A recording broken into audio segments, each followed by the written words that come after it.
Alhamdulillah wa sallallahu wa sallam wa baraka ala Rasulillah Muhammad ibn Abdullah wa ala alihi wa sahbihi wa man walah. Wa la hawla wa la quwwata illa billah. Allahumma inni a'udzu bika min 'ilmin la yanfa' wa 'amalin la yurfa' wa qalbin la yakhsha' wa du'a'in la yustajabu laha. Wa sallallahu bi jamalika wa jalalika ala sayyidina Muhammadin warzuqna kamalal mutaba'ati lahu zahiran wa batinan fi afiyatin wa salam. Walhamdulillahi rabbil alamin. Alhamdulillah, kita bersyukur kepada Allah Subhanahu wa taala.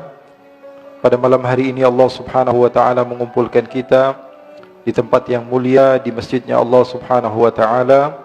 Di dalam sahih Nabi Muhammad sallallahu alaihi wasallam mengatakan ahabbul biladi ilallahi masajiduha. Tempat-tempat yang paling Allah Subhanahu wa taala cintai adalah masjid-masjidnya Allah. Dan sudah barang tentu bahawa sesungguhnya Allah tidaklah akan memberikan izin kepada sembarangan orang untuk memasuki tempat yang paling dicintai oleh Allah. Pasti Allah Subhanahu wa taala akan memilih daripada makhluk-makhluk yang Allah Subhanahu wa taala berikan kecintaan kepada makhluk tersebut sehingga dia mampu untuk memasuki tempat yang paling dicintai oleh Allah. Maka sebagaimana yang dikatakan Habib Muhammad tadi, kita harus banyak husnudzan kepada Allah Subhanahu wa taala dan yakin bahawa kita ini adalah makhluk yang dicintai oleh Allah. Allah masih izinkan kaki kita melangkah di tempat-tempat yang baik. Allah masih kasih izin kepada lisan kita untuk mampu memanggil nama Allah, menyeru nama Allah Subhanahu wa taala. Karena sebagian orang mungkin Allah Subhanahu wa taala haramkan lisan mereka untuk bisa memanggil nama Allah. Tapi kita masih bisa manggil nama Allah. Masih bisa, masih mampu memanggil nama Allah. Masih bisa memanggil nama Allah, Allah, Allah, Allah, Allah, Allah. Nama yang indah, nama yang nikmat disebut. Oleh karena itu kita bersyukur kepada Allah Subhanahu wa taala. Dan tema pada malam hari ini adalah tentang Rasulullah. Tapi Masya Allah tadi dari sebelum lahir sampai Rasulullah wafat sudah diceritakan semua oleh Habib Muhammad bin Anis. Maka saya kira sudah cukup. Masya Allah, Nabi Muhammad sallallahu alaihi wasallam, kata sebagian ulama bahawa bagaimana mungkin kita mampu memuji Rasul sallallahu alaihi wasallam sementara Allah pencipta kepada Nabi Muhammad memuji Rasul sallallahu alaihi wasallam. Ayo kasih tahu kepada saya, siapa yang mau memuji Rasulullah? Kalau Allah pencipta Nabi Muhammad sudah memuji kepada Rasulullah. Allah katakan wa innaka la'ala khuluqin azim. Orang yang memahami bahasa Arab ataupun sastra daripada keilmuan di dalam bahasa Arab, dia akan tahu tidaklah dimulai kalimat dengan waw kecuali artinya adalah taukid. Tidaklah dimulai dengan inna harfu taukid. Kaf harful khitab yufidu taukid. Lam lamut taukid. Ala lil isti'la yufidu taukid. Khuluqin azim itu dalam ilmu nahwu namanya na'ad dan man'ud yang juga berartikan taukid. Allah Subhanahu wa taala memuji Rasulullah seakan-akan Allah katakan sesungguhnya engkau adalah orang yang paling dan tidak ada selesai. Nabi Muhammad sallallahu alaihi wasallam adalah makhluk yang paling dipuji oleh Allah. Kenapa kok Rasulullah sallallahu alaihi wasallam dilebih-lebihkan? Kok nabi-nabi yang lain tidak dilebihkan? Ini perintah Allah. Baca Al-Quran. Allah katakan wa kadzalika faddalna ba'dahum 'ala ba'd. Begitulah kami, kata Allah Subhanahu wa taala, kami muliakan nabi yang satu daripada nabi yang lain. Kalau ada seorang nabi berdoa kepada Allah, Rabbi syrah li sadri wa yassir li amri, ya Allah lapangkanlah dadaku. Nabi Muhammad, Allah katakan alam nashrah laka sadrak. Aku lapangkan dadamu sebelum kamu minta kepadaku, wahai Muhammad. Sallu ala Nabi Muhammad. Kalau ada seorang nabi, diceritakan bahawa Nabi Yusuf alaihi salatu wassalam, ketika beliau hadir di satu tempat dan sahabat-sahabat Zulaikha dihadirkan apel, kemudian mereka memotong, yang potong tangan jemari mereka, maka dikatakan wa sahbu Zulaikha law ra'ayna jabinahu la atharna taqti'ul qulubi 'ala al-aidi. Katanya kalau yang nampak, yang hadir itulah Nabi Muhammad, bukan Nabi Yusuf, apa yang akan terjadi? Sahabat-sahabat Zulaikha akan terpotong-potong hati mereka sebelum mereka memotong tangan mereka. Sallu ala Nabi Muhammad. Kalau ada seorang nabi yang berdoa kepada Allah mengatakan aini anzur ilaik, baca dalam Al-Quran, seorang nabi meminta kepada Allah, ya Allah perlihatkanlah kepada saya wujudmu ya Allah.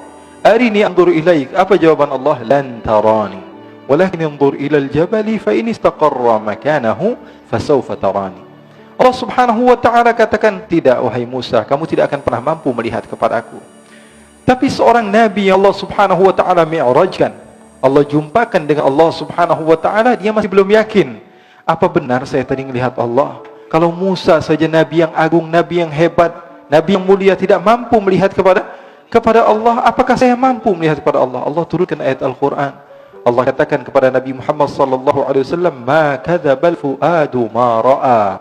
Sesungguhnya tidak berdusta, apa yang kamu lihat itu adalah benar-benar Allah Subhanahu wa taala. Shallu ala Nabi Muhammad.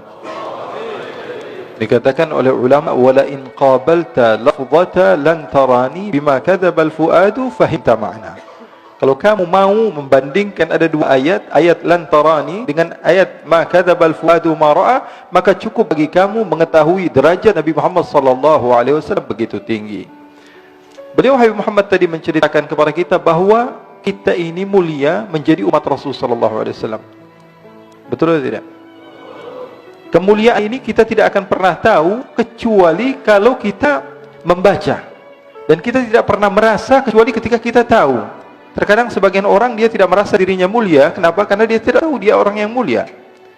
Mutiara dia letakkan di jalanan, karena dia tidak mengenal, maka dia akan menyamakan antara bebatuan biasa, kerikil dengan emas. Bagi dia tidak ada bedanya. Kenapa? Karena dia tidak tahu.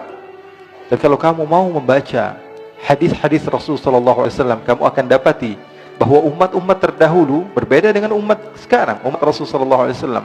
Kalau umat Nabi Musa, dikatakan di dalam hadis Rasul sallallahu alaihi wasallam bahwa umat zaman terdahulu mereka kalau misalnya sedang jalan ke tempat-tempat untuk beribadah mereka, kemudian kaki mereka terkena najis, maka kaki mereka wajib dipotong. Kalau tidak, salat mereka tidak akan pernah sah.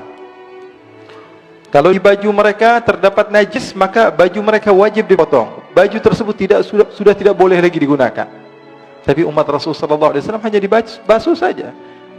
Kita tidak tahu kemuliaan ini. Kenapa? Karena kita tidak mau membaca. Padahal Rasul sallallahu alaihi wasallam memberitahukan banyak hal, di antaranya perempuan-perempuan daripada umat-umat Nabi terdahulu, kalau mereka sedang datang bulan, kalau mereka sedang haid, apa yang dilakukan? Mereka harus dikunci di satu kamar dan wajah mereka tidak boleh dipandang oleh laki-laki, walaupun suami sendiri.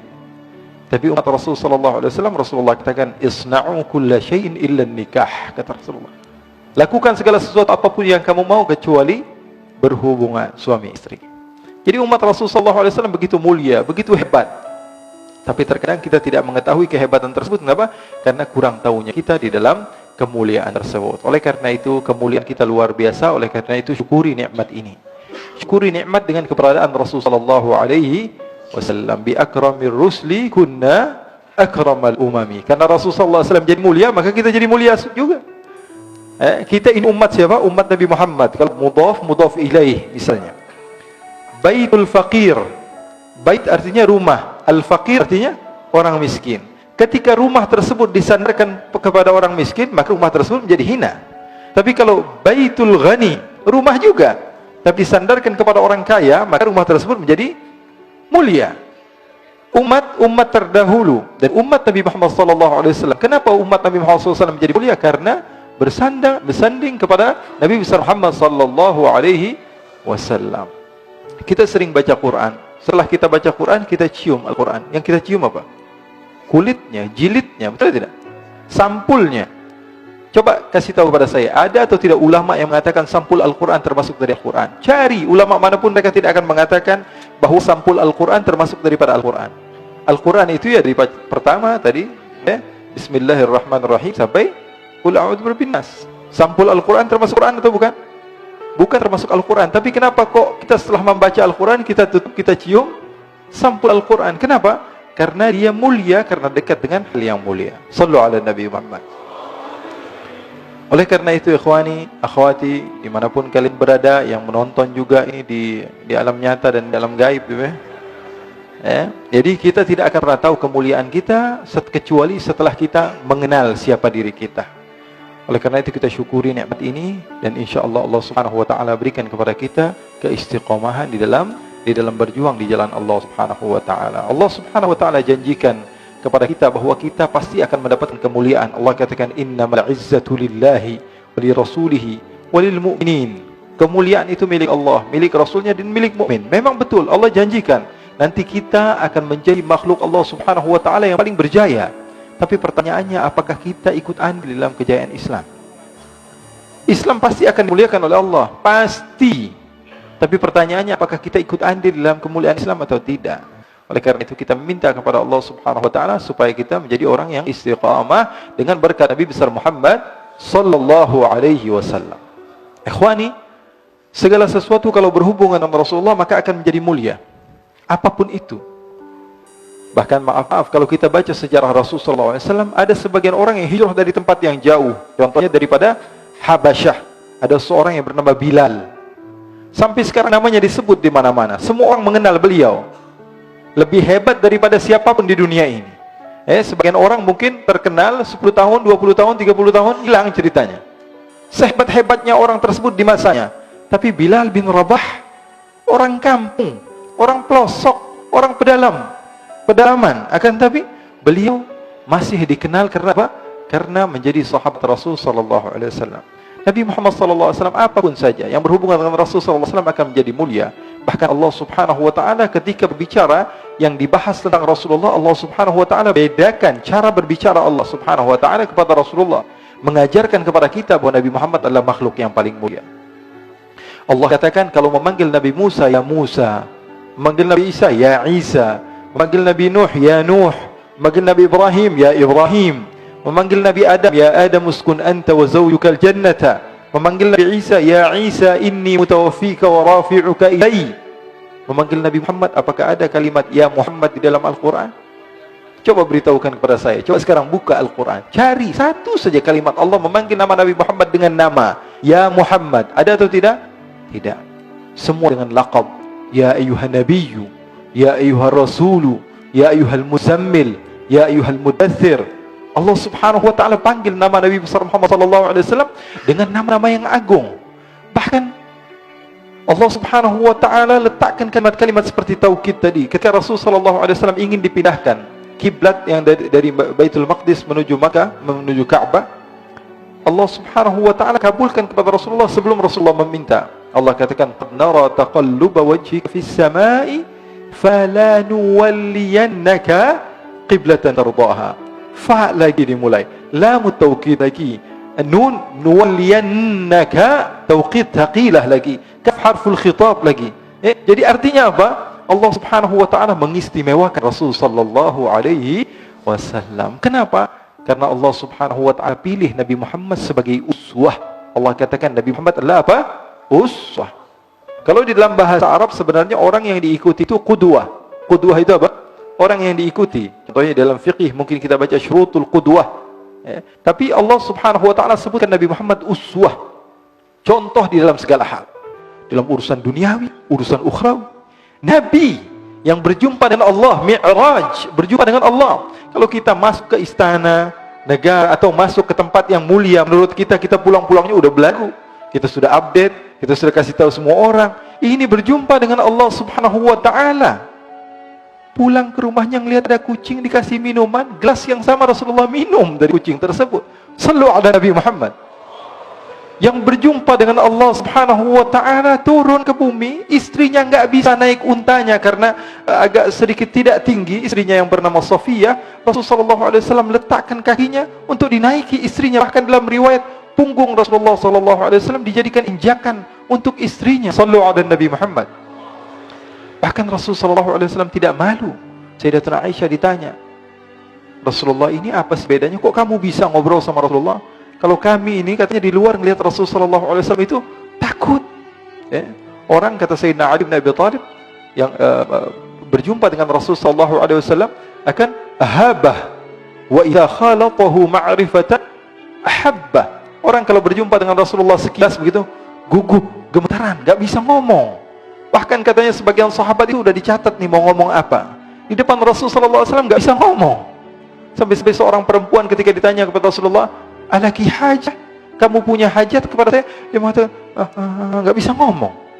Tak dia. Enggak bisa ngomong. Kata Rasulullah, "Ya miskinah, alaiki bisakinah." Wahai orang perempuan yang aku kasihan kepadamu, tenang saja. Saya ini tidak ada beda dengan kamu. Saya ini adalah apa? Anak daripada seorang perempuan yang makan dendeng, kata Rasulullah. Dendeng apa dendeng itu namanya? Dendeng. Makan daging, kata Rasulullah. Tidak ada bedanya. Nabi Muhammad SAW. Kata sahabat, wahai Aisyah, kok bisa? Ini Siti Aisyah kan selalu banyak terkadang masalah-masalah yang diceritakan oleh Siti Aisyah. Bahkan Siti Aisyah pernah menceritakan, kami ini pernah punya masalah sama Rasulullah. Saya ini pernah punya masalah sama Rasulullah. Suatu saat saya ngambek sama Rasulullah. Akhirnya Rasulullah mengatakan, wahai Aisyah, kita cari jalan keluar. Gimana caranya supaya kita baikan? Kata Rasulullah SAW, gimana kalau saya panggil penengah antara kita berdua? Kata Aisyah, oke wahai Rasulullah. Kemudian Rasulullah mengatakan, apakah kamu mau Umar? Umar enggak mau. Umar orangnya keras. Apakah kamu mau Utsman? Utsman enggak. Utsman ini orangnya terlalu pemalu. Jadi Rasulullah menawarkan, apakah Ali bin Abi Thalib? Ali bin Abi Thalib sepupu kamu dan menantu kamu ya Rasulullah, pasti dia akan memenangkan kamu. Terus kamu maunya siapa? Abu Bakar As-Siddiq. Nah, Abu Bakar orang yang tepat katanya. Orangnya bijak, padahal bapaknya sendiri. Siti Aisyah mengatakan apa? Ini orang yang bijak, orang yang tepat. Ya sudah, panggil Abu Bakar. Dipanggil Sayyidina Abu Bakar As-Siddiq. Sayyidina Abu Bakar sudah malu nih di hadapan Rasulullah SAW. Ada apa ya Rasulullah? Kata Rasulullah SAW, wahai Abu Bakar, saya memanggil kamu ke tempat ini untuk menjadi penengah antara saya dan Aisyah. Karena saya memiliki masalah, kamu bukan sahabat saya dan kamu bukan ayah daripada Aisyah. Sekarang kamu sebagai penengah antara masalah kami berdua. Kata Sayyidina Abu Bakar, oke ya Rasulullah. Duduk Sayyidina Abu Bakar. Maka Sayyidina Abu Bakar bertanya, siapa yang mau menceritakan? Maka Rasulullah SAW katakan, wahai Aisyah, saya atau kamu dulu yang memulai? Maka Sayyidatuna Aisyah mengatakan, kamu dulu yang memulai ya Rasulullah, tapi tolong jangan berdusta. Sayyidatuna Aisyah mengatakan hal yang sedemikian rupa, kamu saja ya Rasulullah yang berkata dahuluan, akan tapi tolong jangan dusta. Sayyidina Abu Bakar berdiri marah, langsung mau memukul Sayyidina Abu Bakar. Masa Rasulullah kamu katakan pendusta? Masa Rasulullah kamu katakan berbohong? Ketika mau ditampar oleh Sayyidina Abu Bakar, ditahan oleh Rasulullah SAW. Kata Rasulullah, aku memanggil kamu ke sini bukan untuk memukul istri saya, tapi saya memanggil kamu ke sini untuk menyelesaikan masalah saya dan Aisyah. Maka larilah Sayyidina Abu Bakar, disuruh pulang oleh Rasulullah SAW. Lalu Sayyidatuna Aisyah memeluk Rasulullah dan mengatakan, Rasulullah SAW katakan pada Sayyidatuna Aisyah, kamu lihat betapa hebatnya suami kamu menyelamatkan kamu dari musuh kamu. Sehingga Sayyidatuna Aisyah malu dan mendekat kepada Rasulullah SAW. Ikhwani, Rasulullah SAW kehidupannya seperti kita, tidak ada beda. Jadi jangan kira bahwa sungguhnya kehidupan Rasulullah SAW ketika itu hanya khusyuk dalam ibadah saja. Tidak, Rasulullah SAW hidup dengan kesenangan, hidup dengan keharmonisan, hidup dengan apa? Hidup dengan canda, tawa. Rasulullah SAW didatangi seorang perempuan bawa air. Ya Rasulullah, tolong doakan suami saya sedang sakit ya Rasulullah. Kata Rasulullah, siapa suami kamu? Suami saya Jabir bin Abdullah. Oh, yang matanya ada hitamnya ya, kata Rasulullah. Bingung istrinya, ada hitamnya atau tidak? Coba, kata Rasulullah, kamu pulang dulu, kamu lihat ada hitamnya atau tidak. Pulang dia, ditanya sama suaminya, sudah dapat doa dari Rasulullah? Rasulullah tanya, mata kamu ada hitamnya atau tidak? Maka kata Jabir bin Abdullah, dia mengatakan semua mata pasti ada hitamnya. Akhirnya dia pun pulang ke Rasulullah SAW dan mengatakan, ya Rasulullah, suami saya matanya ada hitamnya. Sehingga Rasulullah SAW tersenyum. Rasulullah SAW pernah didatangi seorang wanita. Kemudian Rasulullah datang ke rumah Siti Aisyah. Ketika itu Siti Aisyah sedang duduk sama nenek yang sudah tua. Kata Rasulullah SAW, wahai Aisyah, siapa itu? Ini sahabat saya, Rasulullah sering duduk sini ngumpul sama saya, kata Siti Aisyah. Kata Rasulullah SAW, kasih tahu dia nggak bakalan masuk surga. Dikasih tahu sama Siti Aisyah, nangis ini nenek ini. Akhirnya pulang ke rumahnya, nangis terus-menerus setiap hari, sehingga dia tidak pernah datang lagi ke rumah Siti Aisyah. Rasulullah tanya, mana nenek-nenek yang biasa duduk sama kamu, wahai Aisyah? Sekarang sudah selalu nangis ya Rasulullah. Kenapa? Karena dia dikatakan oleh engkau, ma yantiqu 'anil hawa in huwa illa yuha. Nabi Muhammad tidak mungkin berdusta. Nenek ini yakin dia tidak akan pernah masuk surga. Maka Rasulullah SAW tersenyum dan mengatakan, wahai Aisyah, bukan itu yang kumaksud. Nanti kalau dia masuk surga, dia berubah, nggak jadi nenek-nenek lagi. Di surga tidak ada nenek-nenek, kata Rasulullah SAW. Ini riwayatnya sahih. Bahkan, ikhwani, diriwayatkan oleh Imam Ahmad bin Hanbal dalam musnadnya, bahwa ada seorang laki-laki yang bernama Nuaiman. Ini Nuaiman, di kehidupan Rasulullah SAW ada orang yang seperti itu gitu. Orang yang sering minum minuman keras. Rasulullah SAW marah, murka. Rasulullah kalau yang berhubungan dengan Rasulullah tidak marah. Tapi kalau sudah berhubungan dengan agama, Rasulullah SAW adalah orang yang paling marah, orang yang paling istiqamah dalam kebenaran. Maka Rasulullah panggil Nuaiman, apa yang kau lakukan? Dia katakan, aku minum minuman keras ya Rasulullah. Rasulullah cambuk dia. Kemudian dia bertobat kepada Allah. Kemudian ketahuan lagi minum. Kemudian dicambuk lagi oleh Rasulullah SAW, sehingga sebagian sahabat memukul dia dengan pukulan yang banyak. Sehingga apa yang berlaku? Sebagian sahabat mengatakan, la'natullahi ala Nu'aiman. Semoga Allah melaknat Nu'aiman. Dia mempermainkan Rasulullah. Dia bilang sudah mau taubat tapi minum lagi. Dia bilang sudah mau taubat tapi minum lagi. Maka Rasulullah SAW mengatakan, la tal'anuh fa innahu yuhibbullaha wa rasulah. Kata Rasulullah, jangan kamu laknat Nu'aiman, karena dia itu cinta sama Allah, cinta sama Rasulnya. Dalam riwayat dia dicintai Allah dan dicintai oleh Rasulnya Muhammad sallallahu alaihi wasallam. Ibn Majah menceritakan bahwa Nu'aiman ini pernah suatu waktu diajak oleh Sayyidina Abu Bakar pergi ke negeri Syam. Negeri Syam itu di mana? Seperti yang diceritakan tadi, antara daerah Suriah, Lebanon, Yordania, kemudian Palestina. Daerah seperti itu. Umumnya orang Quraisy pada masa itu, mereka memiliki rihlah berdagang, membeli dagangan ke Syam, kemudian dijual lagi di kota Makkah. Ketika itu Rasulullah SAW didatangi Abu Bakar. Sayyidina Abu Bakar mengatakan kepada Rasulullah, ya Rasulullah, saya mau izin ya Rasulullah. Mau apa? Saya mau ajak dua sahabat kamu ini ikut berdagang ya Rasulullah. Siapa kata Rasulullah? Nu'aiman. Kata Rasulullah SAW, Nu'aiman kamu mau ajak? Mau ngapain? Biar seru-seruan aja ya Rasulullah. Kata Rasulullah, ya sudah, saya izinkan kamu bawa Nu'aiman. Ketika itu Sayyidina Abu Bakar membawa Nu'aiman sama satu sahabat namanya Suwaibid ibn Harmalah. Siapa namanya? Suwaibid ibn Harmalah. Ini sahabat Rasulullah SAW yang memiliki sifat yang berbeda-beda. Kalau Nu'aiman ini aneh. Pernah Rasulullah SAW dibawain makanan banyak, dikasih Rasulullah, dikasih sahabat semua. Semuanya sudah makan, tiba-tiba si Nu'aiman ini, sahabat Nabi Nu'aiman mengatakan kepada Rasulullah, ya Rasulullah, ini yang penjualnya, tolong kau yang bayar ya Rasulullah. Makanan udah habis. Makanan udah habis. Rasulullah SAW bingung, saya yang bayar. Akhirnya Rasulullah katakan kepada sahabat, ayo keluarkan uang, kita patungan, kita bayar. Rasulullah aja mainin, apalagi kita orang. Sallu ala Nabi Muhammad. Nu'aiman diajak Sayyidina Abu Bakar. Kata Rasulullah SAW, benar kamu mau ajak Nu'aiman? Iya ya Rasulullah. Diajaklah. Diceritakan dalam riwayat Ibn Majah. Diceritakan juga di dalam Siyar A'lam An-Nubala. Diceritakan juga di dalam Musnadnya Imam Ahmad bin Hanbal. Dalam riwayat Imam Ahmad bin Hanbal. Maka diceritakan Nu'aiman diajak oleh Sayyidina Abu Bakar. Sesampainya di negeri Syam, semua dibagi tugas. Fulan bin Fulan kerjaannya ini, Fulan bin Fulan kerjaannya ini. Semua memiliki kerjaan. Nu'aiman tanya, wahai Abu Bakar, kerjanya saya apa wahai Abu Bakar? Kata Sayyidina Abu Bakar, kamu mau ngapain terserah kamu wahai Nu'aiman. Yang penting kamu ikut saya, kata. Kemudian satu di antara mereka namanya Suwaibid ibn Harmalah. Ditanya oleh Sayyidina Abu Bakar, wahai Suwaibid, kamu mau kerjaan apa? Kata Suwaibid, terserah kamu wahai Abu Bakar. Kata Sayyidina Abu Bakar, kamu menjaga makanan, karena saya tahu kamu ini adalah orang yang senantiasa menjaga amanah. Suwaibid ini kalau disuruh maju, dia maju. Disuruh mundur, dia mundur. Disuruh ke kanan, dia ke kanan. Disuruh ke kiri, dia ke kiri. Orang yang ikut aja. Kalau Nu'aiman beda. Disuruh maju, dia ke belakang. Kasih sen kanan, ke kiri, belok. Nu'aiman itu orang yang berbeda.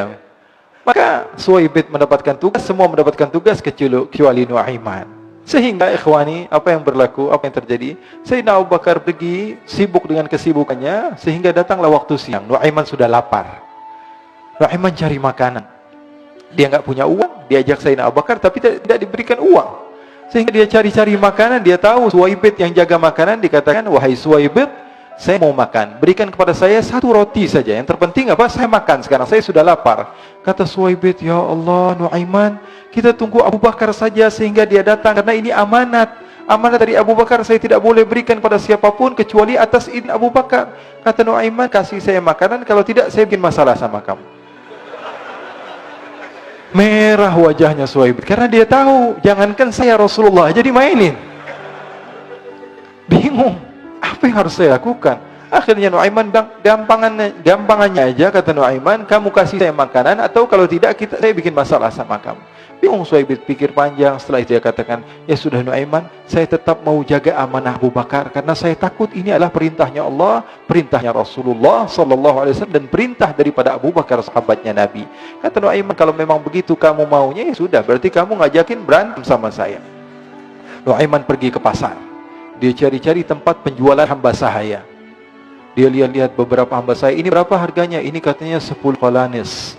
Ini berapa? Ini harganya hitungan orang zaman dahulu. Kita sih hitung seperti dirham, berapa ratus dirham gitu. 200 dirham. Yang ini berapa? 300 dirham. Yang ini berapa harga hamba saya? 300 dirham. Harganya antara 300, 200 sampai 100. Kemudian Nuaiman mengatakan kepada penjual hamba sahaya tersebut, saya punya juga hamba saya, tapi saya jual cuma 20 dirham saja, murah. Katanya, apa benar ada hamba saya harganya segitu? Iya, karena dia punya aib, ada kekurangan. Apa? Nanti kalau kalian tangkap, dia bakalan teriak, saya ini bukan hamba sahaya, tapi orang merdeka. Akhirnya semua orang berkumpul mau beli. Ini Nuaiman sama Nuaiman diajak ke Suwaid bin Harmalah tadi. Kata Nuaiman, itu ada orang yang berdiri sedang menjaga makanan, itu hamba sahaya saya. Tangkap saja. Oh, baik. Diberikan uang 20 dirham, dimasukkan oleh Nuaiman ke kantongnya, kemudian Suwaid ditangkap. Ketika ditangkap, Suwaid teriak, saya bukan hamba saya orang merdeka. Maka orang-orang tersebut mengatakan, saya sudah tahu kekurangan kamu. Ini memang kekurangan kamu, tapi saya tidak perlu dengan budget kamu, yang penting kerjanya kamu. Ya kan hamba sahaya untuk apa? Untuk kerja, mau dia ngomong apa, mau ngomel, terserah, yang penting dia mau kerja. Akhirnya ditangkaplah Suwaid dan dijual di pasar. Nuaiman punya uang banyak ini. Dia beli makanan, dia beli minuman, dia beli hadiah buat Rasulullah. Dia beli macam-macam di negeri Syam ini. Waktu itu adalah superpower, adidaya, Romawi. Pada masa itu semua barang mahal, tapi Nuaiman banyak uangnya. Dia belanja ini, belanja itu, sehingga Sayyidina Abu Bakar pun pulang. Ketika Sayyidina Abu Bakar pulang, Sayyidina Abu Bakar cari, mana ini Suwaid? Kita semua sudah lapar. Kata Nuaiman dengan mudahnya dia mengatakan, sudah saya jual wahai Abu Bakar. Maka Sayyidina Abu Bakar bertanya, apa yang kau lakukan wahai Nuaiman? Diceritakan oleh Nuaiman dengan jujur. Nuaiman ini orangnya apa adanya, tapi nyusahin. Saya jual. Akhirnya dibawa oleh Nuaiman, Sayyidina Abu Bakar pergi ke mana? Ke pasar. Lalu dibeli lagi oleh Sayyidina Abu Bakar As-Siddiq, Suwaid, yang tadinya orang merdeka menjadi hamba sahaya sebentar, kemudian dibeli lagi oleh Sayyidina Abu Bakar. Pulang ke Madinah, kisah ini diceritakan di hadapan Rasulullah SAW. Maka perawi mengatakan, fadhahikan nabiyyu hatta badat nawajiduhu. Ketika diceritakan kisah Nuaiman tersebut dengan Suwaid, Rasulullah tertawa sejadi-jadinya, sehingga gigi geraham Rasulullah SAW nampak di wajah mata para sahabat. Sehingga perawi lain mengatakan, 1 tahun berlalu Rasulullah, setiap ada tamu yang datang kepada Rasulullah akan ceritakan kisah Nuaiman menjual Suwaid. Jadi ada, ikhwani, jangan kalian kira Rasulullah SAW itu hidup di satu masa sahabat-sahabatnya itu seperti ustaz-ustaz yang khusyuk, yang kayak Habib bin Ais ini banyak. Bahkan ikhwani, mungkin di akhir karena masanya sudah habis, pernah suatu waktu Rasulullah SAW didatangi asyraf, delegasi dari beberapa negara yang ingin mengenal apa itu agama Islam. Sehingga mereka datang kepada rumah Rasulullah SAW membawa unta, kendaraan yang ketika itu kendaraan yang paling mahal mereka miliki, untanya yang paling mewah. Diikat di depan rumah Rasulullah SAW. Tamunya pun masuk, duduk bersama Rasulullah SAW. Di depan rumah Rasulullah SAW ada beberapa sahabat. Ada Sayyiduna Hamzah, kalian tahu Sayyidina Hamzah adalah orang yang pemberani. Ada Sayyiduna Umar, kalian tahu Sayyidina Umar adalah orang yang pemberani. Ada Sayyiduna Ali bin Abi Thalib, ada Sayyiduna Sa'ad bin Abi Waqqas. 4 sahabat ini lagi nongkrong gitu depan rumahnya Rasulullah SAW. Berjaga sebelum Allah Subhanahu wa taala turunkan ayat wallahu ya'simuka minan nas. Ketika mereka sedang asyik duduk, tiba-tiba Nuaiman datang. Ini Nuaiman kalau datang pasti bikin sesuatu yang aneh. Bahkan dikatakan tidaklah Rasulullah SAW dalam keadaan bersedih, kecuali Nuaiman datang Rasulullah akan tersenyum.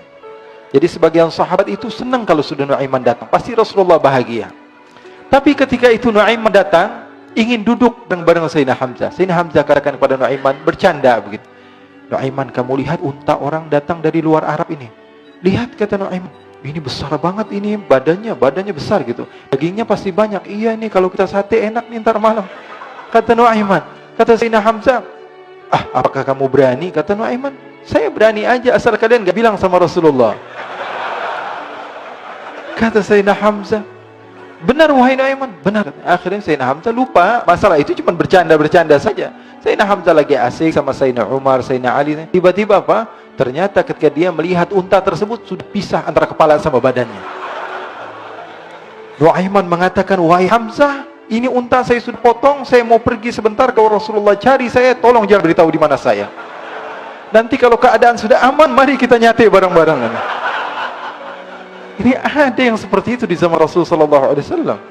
Maka dia pun berlari dan berlari mencari satu tempat supaya Rasulullah SAW dia selamat daripada Rasulullah SAW. Sehingga Sayyidina Hamzah bingung, ini kalau Rasulullah keluar gimana? Ada Hamzah Asadullah, ada Ali bin Abi Thalib, ada Umar, tidak bisa jaga kendaraan tamunya Rasulullah sallallahu alaihi wasallam. Akhirnya benar apa yang terjadi, ikhwani. Rasulullah sallallahu alaihi wasallam tamunya mau pulang. Ketika dia buka pintu tamu melihat apa? Untanya sudah begitu, maka teriak, "Wa naqatah, unta kami wahai Muhammad. Baru mau kenal Islam, unta kami, kendaraan kami sudah dibuang." Rasulullah SAW lihat Sayyidina Hamzah, lihat Sayyidina Ali. Mereka nggak bisa ngomong, mereka hanya bilang apa? Nuaiman ya Rasulullah. Rasulullah perintahkan Sayyidina Umar, wahai Umar, sekarang kamu ambil uang, kemudian kamu gantikan, kemudian kamu berikan 2 kali lipat daripada harta unta ini, sehingga apa? Agama Islam tidak didengar dengan sesuatu yang tidak baik di luar sana. Akhirnya diberikan harta, diberikan unta yang baru dan diberikan harta yang lebih untuk orang tersebut, sehingga orang tersebut tidak menjelek-jelekan agama Islam. Kata Rasulullah SAW, dan sekarang waktunya kita balas dendam sama Nuaiman. Nuaiman ternyata berlari tempat yang jauh sampai hampir keluar dari kota Madinah. Dia dapatkan seorang sahabat Nabi yang hadir juga dalam peperangan Badar, namanya Al-Miqdad bin Al-Aswad. Siapa namanya? Al-Miqdad bin Al-Aswad ketika itu sedang menggali sumur. Ketika sedang menggali sumur, Nuaiman datang. Nuaiman katakan kepada Miqdad, wahai Miqdad, wahai sahabat Rasul, kamu orang yang hadir dalam peperangan Badar, kamu adalah orang yang hebat. Dipuji-puji sama Nuaiman. Ada maunya ini. Akhirnya dia bilang, wahai Miqdad, tolong saya. Kenapa wahai Nuaiman, kamu ini kekasihnya Rasulullah, orang yang disayang sama Rasulullah. Kenapa? Saya ini sedang dikejar-kejar orang jahat. Tolong selamatkan saya pengen masuk ke dalam sumur, boleh atau tidak? Kata Miqdad, siapa yang mengejar kamu? Pokoknya saya dikejar sama orang-orang. Kamu mau atau tidak selamatkan saya? Kata, sudah, selagi kamu itu adalah sahabat Nabi, silahkan kamu masuk. Masuk akhirnya Nuaiman ke dalam sumur tersebut. Lalu Nuaiman mengatakan, wahai Miqdad, dia keluar lagi. Nanti kalau ada yang cari saya, tolong jangan beritahu saya di dalam sumur ya. Kata Miqdad, baiklah. Kata Nuaiman, siapapun yang bertanya tentang saya, kamu tidak akan kasih tahu? Iya, kata. Walaupun Rasulullah yang tanya saya? Katanya, mungkin Rasulullah datang ke tempat sejauh ini. Iya, walaupun Rasulullah. Akhirnya masuk Nuaiman. Setelah beberapa menit, Rasulullah dan rombongan benar datang. Miqdad bingung ini. Ini kenapa Rasulullah datang ke RW kami nih? Ada apa ini Rasulullah sampai sejauh ini? Ditanya, ya Rasulullah, ada apa ya Rasulullah? Kata Rasulullah, saya cari Nuaiman. Di mana Nuaiman? Innalillah, kata Miqdad. Enggak dijawab ini Rasulullah. Kalau dijawab, saya ingkar janji. Akhirnya apa dia katakan? Wahai Rasulullah, mata saya tidak memandang kepada Nuaiman, tapi tangannya nunjuk ke dalam sumur. Sahabat. Apa dia bilang? Mata saya tidak melihat kepada Nuaiman, tapi tangannya nunjuk ke sumur. Akhirnya dibuka sama Rasulullah, Nuaiman muncul. Kata Rasulullah, Nuaiman, kamu bikin malu saya, wahai Nuaiman. Ya Rasulullah, yang bersalah bukan saya, tapi orang yang mencari saya bersama kamu ya Rasulullah. Akhirnya Rasulullah nengok, siapa? Ternyata Nuaiman sudah lari kabur. Sallu ala Nabi Muhammad. Kisah-kisah seperti ini sebenarnya banyak sekali, ya. Ini menunjukkan kepada kita bahwa kehidupan Rasulullah itu begitu indah. Rasulullah SAW, kalau kamu mau menjadi orang yang baik, contoh Rasulullah. Mau menjadi bapak yang baik, contoh Rasulullah. Mau menjadi pemimpin peperangan yang baik, Rasulullah. Mau menjadi murid yang terbaik, contoh Rasulullah. Bagaimana akhlak Rasulullah. Mau menjadi suami yang baik, contoh Rasulullah. Dalam segala hal, apapun itu Rasulullah SAW adalah makhluk yang paling terbaik. Oh, kok ini berlebihan dalam memuji Rasulullah? Emang diperintah Rasulullah. Di dalam Bukhari, Rasulullah SAW katakan, la tuturuni. Ini dalil sebagian orang yang melarang kita untuk banyak memuji Rasulullah. Apa tuturuni? Al-mubalaghatu fi tsana. Berlebihan di dalam memuji Rasul. Katanya enggak boleh. Baca hadis Bukhari, kata tidak boleh berlebih-lebihan di dalam memuji Rasul. Baik. Memang itu hadis Rasulullah, tapi tolong teruskan hadisnya. Rasulullah katakan apa? La tuturuni kama arratin nasara Isa bin Maryam. Jangan berlebih-lebihan di dalam memujiku, tapi ada terusannya. Seperti orang-orang Nasara memuji Nabi Isa. Mafhumnya apa? Rasulullah memberikan batasan. Arti daripada berlebihan itu ketika menjadikan Rasul sebagai Tuhan. Mafhumnya apa? Mafhumnya bagi orang yang pintar, bahwa mau puji Rasulullah, puji semau kamu, yang terpenting jangan jadikan Tuhan. Jangan dijadikan Tuhan. Kalau ada seorang yang mengatakan jalasa Zaidun, Zaid sedang duduk, apa yang kalian pahami? Ada seseorang yang bernama Zaid sedang duduk. Itu pemahaman kita biasa. Tapi orang yang ahli mantiq, orang yang pandai, dia ketika mendengar tulisan jalasa Zaidun atau ucapan Zaid sedang duduk, yang dia pahami apa? Zaid sedang tidak berdiri, Zaid sedang tidak berlari, Zaid sedang tidak bermain bola, Zaid sedang tidak berjalan-jalan, Zaid banyak artinya. Maka insya Allah kita termasuk orang-orang yang Allah Subhanahu wa ta'ala berikan kemudahan di dalam mencintai Rasulullah sallallahu alaihi wasallam, diberikan jalan supaya kita senantiasa dicintai oleh Rasulullah sallallahu alaihi wasallam. Siapapun itu yang hidup di masa Rasulullah sallallahu alaihi wasallam memiliki kelebihan, memiliki kekurangan, tapi semua orang yang hidup di zaman Rasul adalah orang yang memiliki kelebihan. Rasulullah tidak pernah memandang mereka dengan pandangan yang hina. Siapapun, sekelas Abu Bakar, sekelas Umar, sekelas Nuaiman, semua di mata Rasulullah sallallahu alaihi wasallam adalah orang yang bersaksi bahwa tiada Tuhan selain Allah dan Nabi Muhammad adalah utusan Allah. Ini yang kita contoh. Poin yang saya ingin sampaikan pada kalian itu saja sudah. Jangan pernah menganggap remeh manusia, siapapun itu. Nampak dia adalah ahli minuman keras, akan tapi dia cinta sama Allah, dicinta oleh Allah. Cinta kepada Rasul, dicinta oleh Rasul. Oleh karena itu, jangan pernah menganggap remeh siapapun. Karena bisa jadi orang yang kamu hina adalah orang yang lebih mulia dibanding kamu. Ini saja dari saya. Wassalamualaikum bijamalika wa jalalika ala sayyidina Muhammadin warzuqna kamilal mutaba'ati lahu zahiran wa batinan fi afiyatin. Wassalamu alhamdulillah.